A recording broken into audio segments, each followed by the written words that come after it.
Welcome to Everyday Economics, the podcast that helps you learn about the economic world happening around you every day. I'm your host, Chris Krug, CEO of the 501c3 nonprofit, nonpartisan Franklin News Foundation. Everyday Economics is a production of America's Talking Network, and you can subscribe to all of our podcasts at americastalking.com. To support Everyday Economics, please make a tax-deductible charitable contribution by clicking the link in the show description. We're recording this episode on Wednesday, August 28th. And joining me, my friend, my colleague, and the only other person that I'll let come on Everyday Economics, Dr. Orphe Divounguy, PhD economist. You're huge. You're everywhere. Gosh, I wake up and I get videos from you talking on this station, talking on that, to that newspaper. You're worldwide. I don't know about that, man. There's like the nature of our relationship is largely text. You know, I think we've become like our modern bromance exists around our frequent texting to each other. That's right. You sent me this this video from CNBC, and it's pretty good. The title of it, if you want to go and watch it yourself, Chris, is why the US... Chris, there's a reason I text you so much, because you're one of the smartest people I know. You know, you are sharp. Yeah, okay. And it's fun. It's fun to go back and forth and argue about things. And we do it on the podcast occasionally, but yeah, it's great. Well, let's do it. Let's do it now. This CNBC story, is the title of it, and it's a video, and it's a short video. I mean, this is not going to be mistaken for Gone with the Wind. Why the U.S. can't build homes fast enough. And the consideration in here is like, why is it that we can't get the people who want to be into housing? And it's really looking at, the new builder market. You and I have talked, I don't know, man, I think every week I reference this number.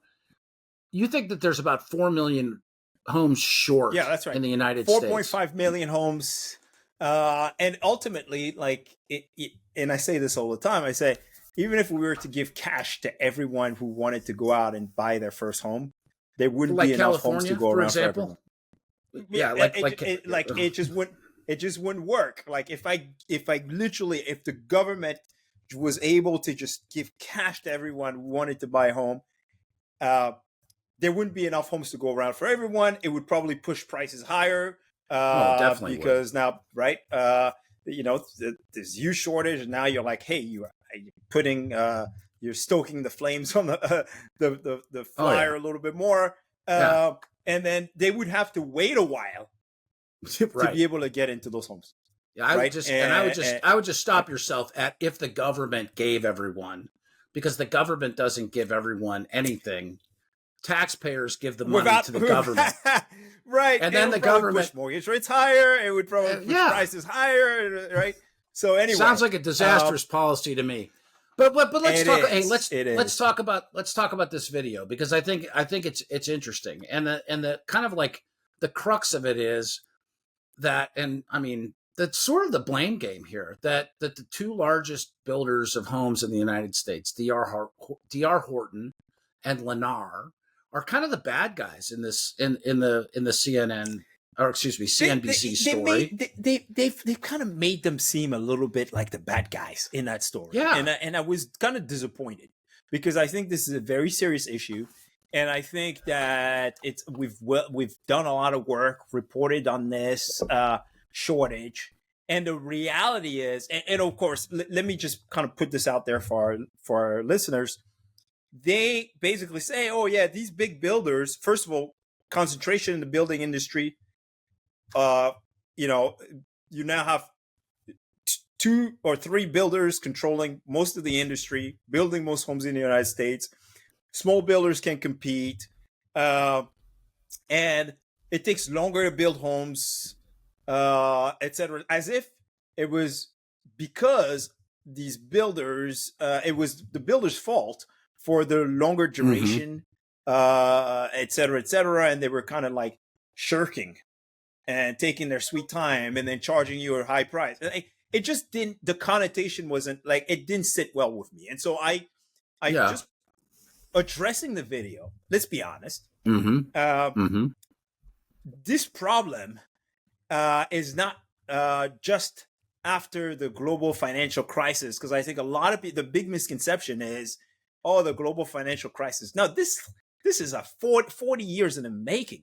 There's a great paper out there by the Chicago Fed president, who basically, and a couple other co-authors, who basically looked at construction sector productivity, and it says that it's been lagging the rest of the U.S. economy for the last 40 years. Yeah. 40 years. This is not like, a recent, global financial crisis and then building slowed down. It's not a new problem.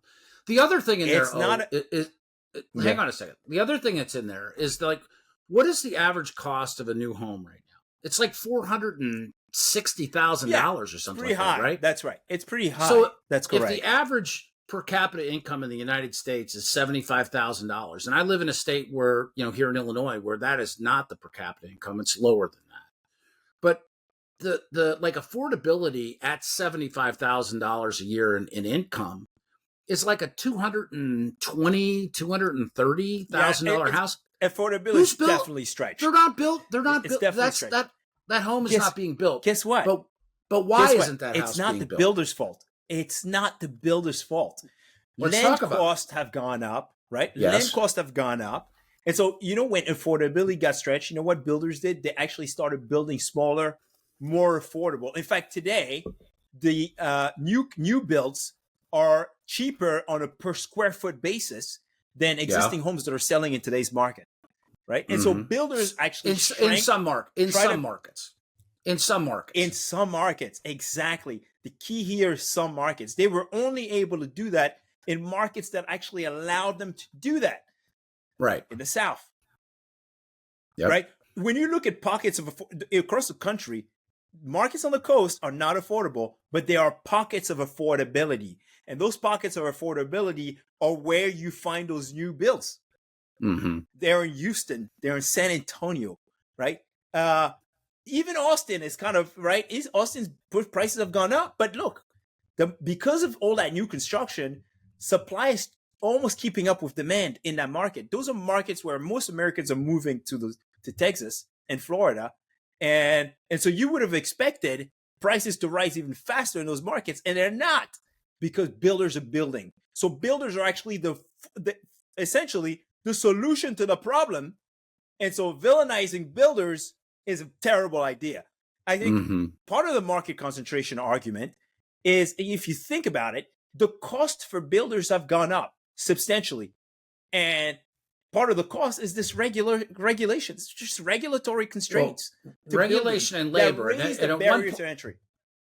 Regulation and labor. And one of the big issues that we had at the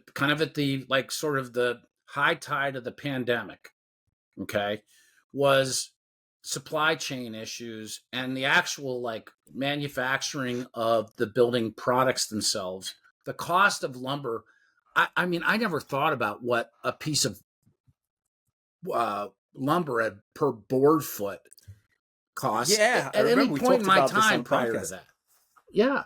Yeah. And so it's material cost, labor costs, huge. Wage growth for in the construction space still much higher than the rest of the country. Than the average for the US. But the regulatory burden has been around for a long time. So if you're thinking about lagging productivity for a 40-year period, right? It's not a problem that started with bigger and bigger builders in the last 15 years. It's a problem that started a long time ago.